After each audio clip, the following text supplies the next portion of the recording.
Hi, my name is Nancy Haas, and I'm CEO of the Haas Group in Philadelphia, Pennsylvania. I look like a doctor, but I'm not. This is the science of real estate.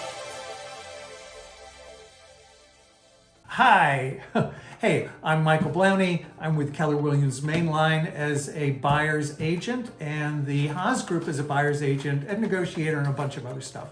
But here I am, and I wanted to talk to everybody about the big news in real estate, and that's the settlement that Keller Williams and other brokerages have made regarding sellers' commissions. It's been, there's a lot of stuff that's been going on with it. There are other lawsuits that are pending. As a matter of fact, just today, the original lawsuit, they've decided that they're not going to try it until January 2025. So we've got a ways to go before all of this kind of settles out and pans out. We know really where we are. But in July, there's some new rules that are going to happen. So I'm going to talk to you about what's going on with it a little bit. And I have a lot to say and a lot of very specific things to say. So forgive me for reading off of some of this stuff. So the first thing I want to start with is there has never been a fixed or standard commission. That is strictly prohibited by an antitrust law called the Sherman Act that went into effect in 1890, almost 135 years ago, right? It specifically prohibits price fixing. If a realtor ever referred to a standard commission to you, that was flat out wrong. Flat out wrong. Perhaps they meant to say typical commission, but they should have added all commissions are negotiable. In fact, here's a listing contract Pennsylvania Association of Realtors requires us to use when I, as an agent, go to a seller and say, okay, we're going to sell your house, I'm going to be your agent, here's the agreement, here are all the details. And paragraph 5, I think it's line 42 here, says specifically, no association of realtors has set or recommended the broker's fee. Broker and seller have negotiated the fee that seller will pay the broker. And then it goes down in these blank spaces over here. And sorry, I have some notes here. But with the agreement, the negotiated agreement right here that everybody's, going to sign off on. So it says very, very specifically in this and in a buyer tenancy agency about broker's fees as well. Broker's fees here in line 2. So, or paragraph 2, sorry about that. But yeah, so no commissions has ever been set. They've always been negotiable, and that's just the way that it is. Sorry, something that's drilled into us while we take our classes. So the big talk in the press is that the buyer's agent's commissions will no longer be paid by the seller. And that's a total misrepresentation of what the settlement says. The settlement says specifically, and I'm sorry, I'm reading this because I want to get this right. The settlement says specifically that no cooperating buyer agency commission can be listed on the multiple listing service, or what we refer to as the MLS. Sellers can offer concessions, and buyer agency compensation can be offered elsewhere, just not on the MLS. Many of us feel that the cooperative commissions will continue in some form in most, but perhaps not all listings. And the reason why they're going to continue is because it's a way to attract a larger pool of buyers to your property, right? When you're listing a property, you want as many people to come and see it, right? Because more people, more demand, the price goes up, right? I mean, basic economics. So here's the thing, right? Think of yourself as a buyer. After all, which listing would you want to look at more urgently? The one that's offering some compensation to your agent as a buyer, or the one that you will have to pay your agent in order to buy, right? It's pretty simple. The settlement also states that buyer agency agreements must be completed right away, and that agreement will feature how much your agent is going to be paid. It's not completely clear how, the exact form that will take, but even the existing agreement, like I said before, even the existing agreement have a provision where an agent can specify this. And remember, this is totally negotiable between you and your agent.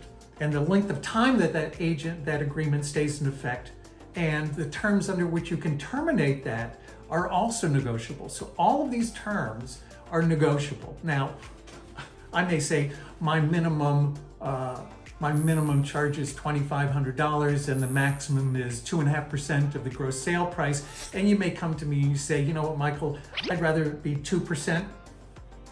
Maybe I would accept that, maybe I wouldn't. Maybe you're gonna come to me and say, you know, Michael, I'm gonna give you a flat fee of $15,000. And I might say, great, when are you gonna pay me, right? So, you know, all of it's negotiable. There's nothing written in stone as far as how we're being paid and who's paying us and how much we're being paid. It's all negotiable. And that's really been the way it's been ever since 1890, right? Okay. Now, the next question for you as a buyer might be, hey, we love that house on 123 Maple Street. It's exactly what we want. The price is right for us, but they're not offering any cooperative compensation or any concessions or anything, and we would have to pay our buyer agent out of our pocket, and we just can't afford that. We're having a hard time scraping together 3% down payment for the mortgage, right? That's happening more and more. So you're a smart guy, right? Why don't you just go directly, smart guy, smart woman, you're a smart person. Why don't you just go directly to the seller's agent and negotiate on your own behalf? Well, okay, you could. But again, I want to read this because there's some specific thoughts that I have here. Have you read through the 10 pages of the agreement of sale that are required in Pennsylvania? It's a lot of small type here. There's a lot of boilerplate, a lot of stuff that can't be changed, but a lot of stuff that can be changed. Like, for example, do you know what the appropriate amount would be to put down as an escrow, right? For as earnest money. What's the appropriate amount? Is it $10,000? Is it $50,000? Is it $3,000? An experienced buyer's agent is going to know that. What about inspections? Are you going to do inspections? Which inspections are you going to do? Are you going to do wood infestation? Are you going to do radon? Are you going to do water inspections? Are there any additional inspections that you're going to do that aren't necessarily listed, like electrical inspection, right? I've had clients where we had to specify doing an electrical inspection in order to do knob and tube, right? And as a buyer, you know, as an independent person, not in the industry, do you have a property inspection company, or maybe two in case the other one is busy during the time that you want to have them inspect? Why not? We have it. So having a buyer agent working for you is really, really essential. They are your advocate. They can see red flags, like I said, knob and tube. Or here, how about landscaping, where the water's coming down and potentially might be coming into your basement. They've had experience. They might be able to see that and bring it to your attention. How about issues with resale, for example?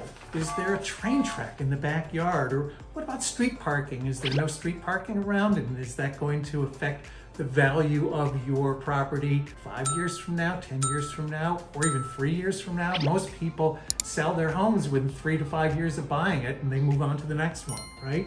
And then finally, buyer's agents work as professionals negotiating with the other agent. After all, the seller's agent owes their loyalty and their fiduciary,